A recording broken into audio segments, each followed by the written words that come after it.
दौर आहे ग्लोबलाइज़ेशन जो दौर आहे। पाण जेको पार्टियुनि ते भाड़े वेठासीं त मुख़्तलिफ़ सियासी पार्टियूं तरबियत कंदियूं, वर्कशॉप थींदा। हाणे उहो दौर कोन्हे वर्कशॉप जो। अॼु माण्हुनि खे एतिरो टाइम ई कोन्हे, नौजवाननि खे एतिरो टाइम ई कोन्हे जो पार्टी जो वर्कशॉप लॻो पियो वञे। माण्हू जेको आहे पेट गुज़र में ई कोन था पूरा पवनि, उहो त जेको तारीख़ त न कमाईंदो, जेको ॾियारी कमाइण वारो वञी कंहिंजे वर्कशॉप में वेहंदो, किथां उहो कंदो।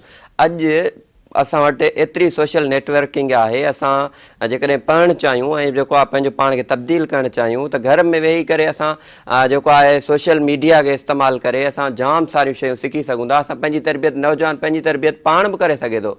नौजवान जेकॾहिं इन में इंट्रस्टेड हुजे ऐं सुठाईअ जी तरफ़ करणु चाहे त नौजवान घणो कुझु करे सघे थो।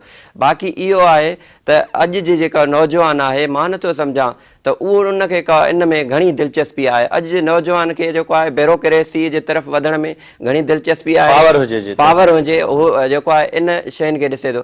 छो जो नौजवान मायूस बि घणो थियो आहे। उन मायूस करण में जेके असां जूं नंढियूं नंढियूं रीजनल पार्टीज़ आहिनि या नंढा नंढा जेके फोरम हुआ, हाणे उन्हनि जे हथ में त कुझु बि न हूंदो आहे, न ई उन्हनि वटि का गवर्नमेंट अचणी आहे, न ई उन्हनि वटि का डिलीवरेंस आहे सवाइ ॻाल्हियुनि जे। हाणे नौजवान खे उन्हनि एतिरियूं ॻाल्हियूं ॿुधाए, एतिरा वॾा ख़्वाब ॾेखारे छॾिया, नौजवाननि खे डिलीवर त कुझु बि न थियो। न जॾहिं मूंखे ई कुझु डिलीवर न थींदो त आउं अॻिते छा डिलीवर कंदुसि, कुझु बि न करे सघियो। उनजे करे डिलीवरेंस न थियण जे करे नौजवान मायूस थी वियो। हाणे नौजवान जेको मायूस थी वियो आहे त हुन सियासत खां मुंहुं मोड़े छॾियो। नौजवान सियासत खां जेको मुंहुं मोड़ियो आहे उहो मायूस थी करे मोड़ियो आहे। ऐं चवां थो नौजवाननि खे हिकु दफ़ो ॿीहर सियासत जे तरफ़ अचणु खपे ऐं जेको आहे सियासी जेको अदब आहे उनखे वधि खां वधि जेको आहे पढ़णु खपे, तॾहिं ई असां का भलाई जी तरफ़ वधी सघंदासीं। अच्छा, अमित कुमार, साहिका अंसारी, अहमद नवाज इनकलाबी, तव्हांजी महिरबानी। तव्हां आयो नौजवाननि